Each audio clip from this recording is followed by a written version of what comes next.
ये कहानी एक कबूतर किसान की है जो कि बहुत ही मेहनती किसान था। उस कबूतर किसान का अपना एक बड़ा सा खेत था जिसमें वे काफी अलग अलग फसलें लगाता था और काफी ज्यादा मुनाफा कमाता था। कबूतर का खेत बहुत ही ज्यादा हरा भरा था क्योंकि कबूतर अपने खेत का ख्याल बहुत ही अच्छे से रखता था। लेकिन कबूतर का दिल बहुत ही ज्यादा छोटा था। वे अपने खेत से एक गंदुम का दाना भी पक्षियों को खाने नहीं देता था और जो कोई पक्षी उसके खेत से चोरी करने के लिए आता, कबूतर उस पक्षी को बहुत ज्यादा मारता था।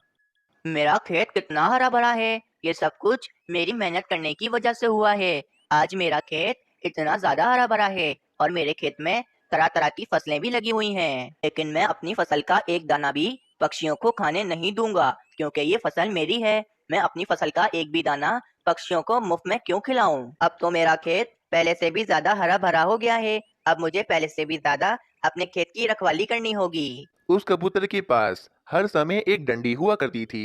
किसी भी चोर की इतनी हिम्मत न थी कि वे कबूतर के खेत से आकर फसलें चोरी करे। मीनू चिड़िया, तुम्हें पता है हमारे जंगल का जो कबूतर किसान है उसका खेत कितना ज्यादा हरा भरा हो गया है और उसके खेत में तरह तरह की फसलें भी लग गई हैं। हाँ, तुम ठीक कहते हो। लेकिन उस कबूतर किसान का दिल बहुत ज्यादा छोटा है। वे अपने खेत से एक गंदम का दाना भी पक्षियों को खाने नहीं देता है। अगर वो खेत मेरा होता ना, तो मैं किसी भी पक्षी को मना नहीं करती। जिस पक्षी का जितना मन चाहता वे मेरे खेत से फसल तोड़ लेता। पर मीनू चिड़िया, वे कबूतर तुम्हारी तरह नहीं है ना। वे तो बहुत छोटे दिल का मालिक है। कुछ ही दिन ऐसे ही गुजर जाते हैं। जंगल में काफी ज्यादा गर्मी पड़ गई थी, जिस कारण जंगल में सूखे का मौसम आ गया था। अब ना तो जंगल में भोजन मिलता था और ना ही पानी।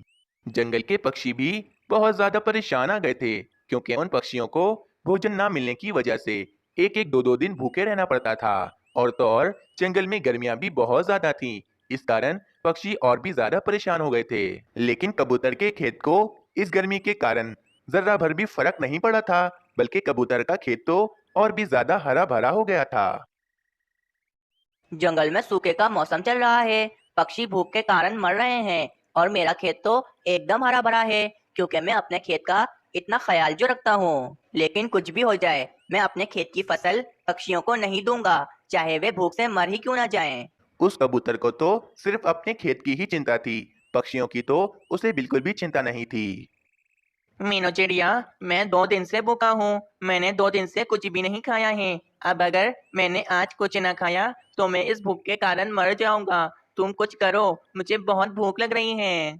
हाँ मीनू चिड़िया, मैं भी बहुत भूखा हूँ। मेरे बीवी बच्चे भी घर में भूखे बैठे हैं। तुम कुछ करो, हमें बहुत भूख लग रही है। पक्षियों, मैंने भी 2 दिन से ना तो कुछ खाया है और ना ही कुछ पिया है। मुझे भी बहुत भूख लग रही है। अब मुझे कुछ करना ही पड़ेगा, वरना हम सब पक्षी इस भूख के कारण मर जाएंगे। पर तुम क्या करोगी? हमारे जंगल में ना तो कहीं भोजन है और ना ही कहीं पानी है। बस हमारे जंगल में उस कबूतर का हरा भरा खेत है, उसमें ही बड़ी बड़ी फसलें लगी हुई हैं। लेकिन वे कबूतर तो अपनी एक फसल का दाना भी हमें नहीं देगा, क्योंकि वे कबूतर बहुत ही ज्यादा कंजूस है। कालू कौवे, मैं कबूतर किसान के पास जाती हूँ और उसे समझाती हूँ कि हमारे जंगल में थोड़ा सा भी भोजन नहीं है और सभी पक्षी भूख के कारण मर रहे हैं। यकीनन वे कबूतर हमें अपने खेत से थोड़ी बहुत तो फसल दे ही देगा, जिससे हम सब पक्षियों का पेट भर जाएगा। कोशिश करके देख लो भाई, लेकिन मुझे तो नहीं लगता कि वे कबूतर तुम्हारी बात मानेगा। फिर मीनू चिड़िया उस कबूतर किसान के पास चली जाती है। मीनू चिड़िया, तुम मेरे खेत में क्यों आई हो? अगर तुम मुझसे मेरी फसल मांगने के लिए आई हो तो तुम यहाँ से अभी चली जाओ। मैं अपने खेत की एक भी फसल किसी भी पक्षी को नहीं दूंगा। देखो कबूतर, हमारे जंगल में इस समय बहुत ही मुश्किल का समय चल रहा है। हर तरफ सूखा ही सूखा है। हम सब पक्षी बहुत परेशान आ गए हैं। हमने 2 दिन से कुछ भी नहीं खाया है और अब हमने अगर कुछ भी नहीं खाया तो हम मर जाएंगे।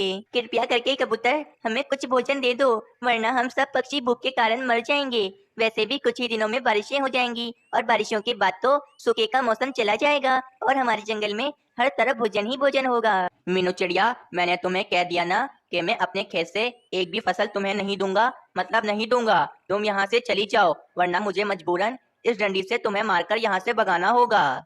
कबूतर की ये बात सुनकर मीनू चिड़िया उदास होकर वहां से चली जाती है।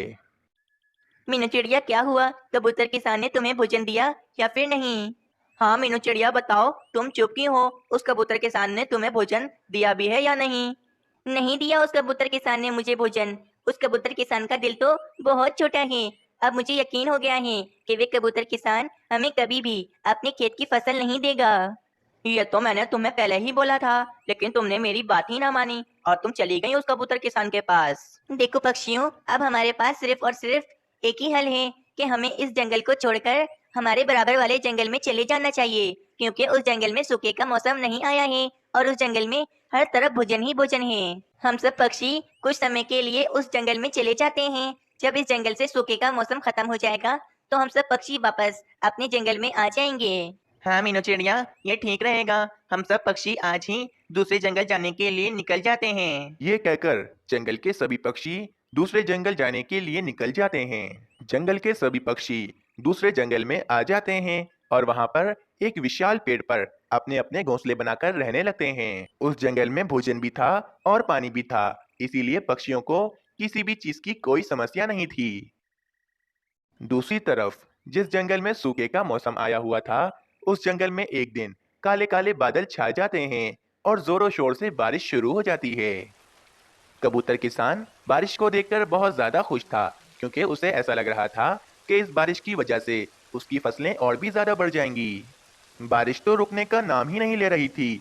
आज 2 दिन गुजर गए थे, लेकिन बारिश आज भी बहुत ज्यादा जोरों शोर से हो रही थी। जंगल में हर तरफ पानी ही पानी था, और तो और कबूतर का खेत भी पानी से भर गया था। कबूतर बहुत ज्यादा परेशान आ गया था, क्योंकि जंगल में हर तरफ पानी ही पानी था। ये क्या हो गया? मेरे खेत में तो पानी ही पानी भर गया है। हर तरफ पानी ही पानी है। मेरी सारी फसल खराब हो गई होगी। ये मेरे साथ क्या हो गया? कबूतर तो बहुत ज्यादा परेशान था। उसे समझ नहीं आ रहा था कि आखिर ये सब कुछ उस कबूतर के साथ क्या हुआ है। अगले दिन बारिश रुक जाती है, जंगल का पानी भी सूख जाता है, लेकिन कबूतर की फसल तो बिल्कुल ही खराब हो गई थी।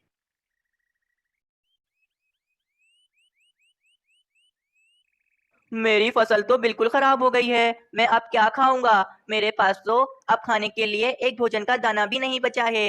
मैंने ये फसल कितनी ही मुश्किलों से लगाई थी और एक ही झटके में मेरी सारी फसल खराब हो गई। मैंने उन बेचारे पक्षियों को भोजन देने से मना कर दिया था। ये सब कुछ मुझे उसी की सजा मिल रही है। मुझे अपनी गलती पर बहुत पछतावा है। कालू कौवे, मुझे पता चला है कि जिस जंगल में हम रहते थे उस जंगल में काफी दिनों से बारिशें हो रही थीं और उस बारिश के पानी के कारण कबूतर किसान की सारी फसल खराब हो गई है और अब कबूतर किसान बहुत ज्यादा परेशान है और अब उस कबूतर किसान के पास खाने के लिए भोजन भी नहीं बचा है। चलो कालू कौवे, हम जाते हैं और कबूतर किसान को इस जंगल में ले आते हैं। और फिर मीनू चिड़िया और कालू कौवा कबूतर किसान को लेने के लिए चले जाते हैं। कबूतर किसान, ये सब कुछ सुनकर मुझे बहुत दुख हुआ। तुम्हारे साथ बहुत गलत हुआ है, लेकिन कबूतर किसान अब जो हो गया सो हो गया, तुम सब भूल जाओ।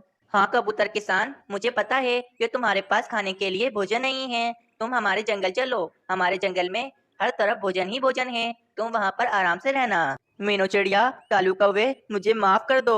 मैंने तुम पक्षियों के साथ कितना गलत किया, लेकिन फिर भी तुम पक्षी मेरे साथ कितना अच्छा कर रहे हो। तुम्हें मेरी कितनी चिंता है। देखो कबूतर किसान, तुम्हें अपनी गलती पर पछतावा है, हमारे लिए यही बहुत है। चलो अब जल्दी चलो हमारे साथ। फिर मीनू चिड़िया और कालू कौवा उस कबूतर किसान को अपने साथ अपने जंगल ले